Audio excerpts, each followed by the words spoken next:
សួស្តីបងប្អូនអរគ្នាបាទដើមចេកពេលបានត្រូវទឹកភ្លៀងតាពី3មេមកស្ទុះធំមែនតើបងប្អូនហ្នឹងហើយដល់ពេលវាធំចឹងទៅក៏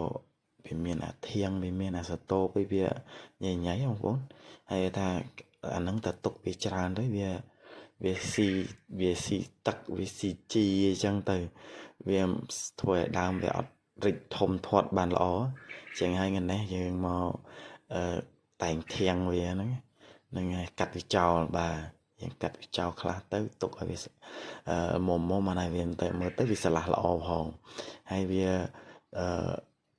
ជួយកុំឲ្យស៊ីជីខាតជីខាតទឹកបានហ្នឹងហើយមើលមកនិយាយពីសតោបនិយាយពីធាងឡំចុះតិចតែបាន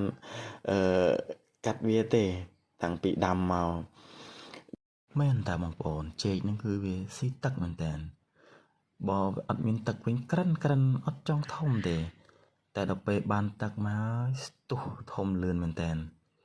ហើយ3កូនឡងស្ញេះបងប្អូននេះធ្លាក់ភ្លៀងតែប្រហែលមេកូនចេញមកឡងស្ញេះល្អមែនតើបងប្អូនអើយហើយអាកូនហ្នឹងគេថាបើសិនជាវាចេញនៅខាងស្ដាំអញ្ចឹងគឺវាទម្លាក់ទៅយោហ្នឹងគឺខាងឆ្វេងកាត់ហើយអញ្ចឹងទៅស្លាស់ល្អបងប្អូនអរគុណ